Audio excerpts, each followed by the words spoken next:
Ce matin, à la Chambre des communes, le Premier ministre a proposé d'étendre et d'intensifier la participation du Canada à la guerre en Irak et d'élargir la mission afin d'y inclure la Syrie. Nous savons à présent que notre mission initiale, qui était de conseiller et d'assister sans combat et qui devait durer 30 jours, est devenue une mission de 6 mois au cours de laquelle les soldats canadiens ont dû aller sur les lignes de front et s'engager régulièrement dans des affrontements directs. Nous, au Parti libéral, nous n'avons jamais été contre le fait que nos forces armées canadiennes aient recours à la force dont elles disposent lorsque les objectifs servent clairement l'intérêt national du Canada. Or, dans chaque cas, cet intérêt national doit être exprimé de façon claire et rationnelle.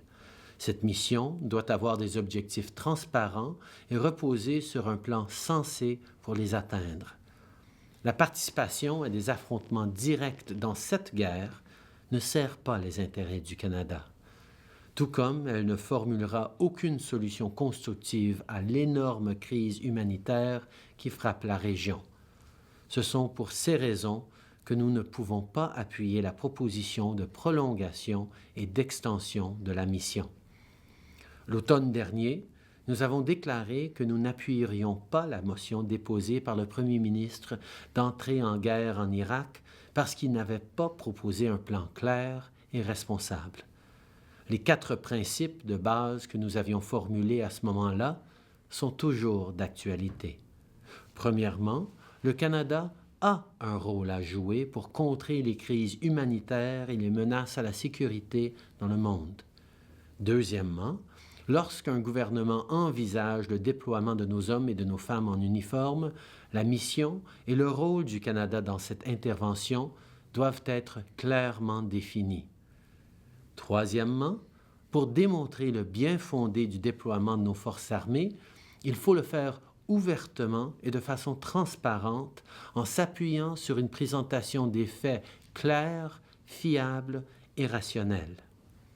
Et quatrièmement, le rôle du Canada doit être le reflet de son plein potentiel afin que nous puissions venir en aide de la meilleure façon qui soit.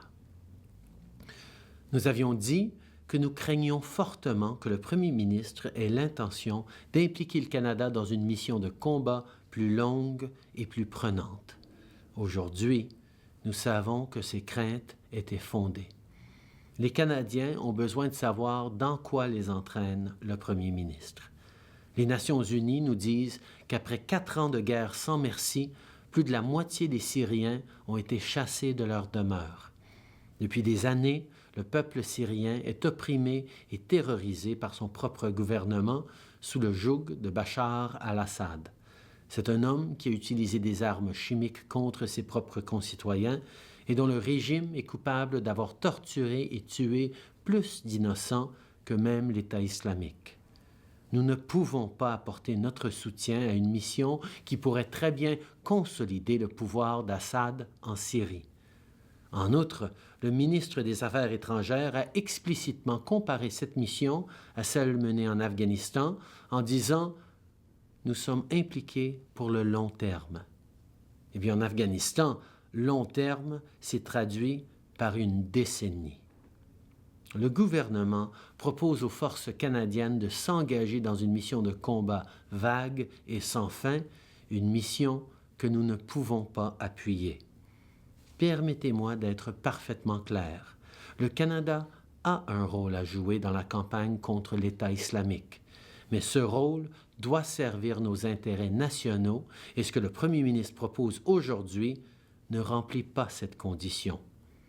Le Canada a un intérêt évident à former les forces irakiennes dans le but de combattre et d'anéantir l'État islamique.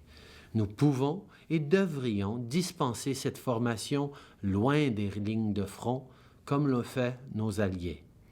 Sur le terrain, nous devrions fournir une assistance grâce à un effort d'aide humanitaire financé et planifié adéquatement. Ici au Canada, nous devrions augmenter nos objectifs en matière d'accueil des réfugiés et donner à un plus grand nombre de victimes de la guerre l'occasion de commencer une nouvelle vie au Canada. Sans aucun doute, nos femmes et nos hommes en uniforme ont notre appui inconditionnel et indéfectible dans leur travail dangereux dans cette partie instable du monde. Notre gouvernement demande toutefois aux Canadiennes et aux Canadiens d'appuyer non seulement le renforcement de notre engagement dans la guerre en Irak, mais aussi l'élargissement de cet engagement dans une mission de combat en Syrie. Et c'est pour cela que le Parti libéral du Canada ne peut pas appuyer cette motion du gouvernement.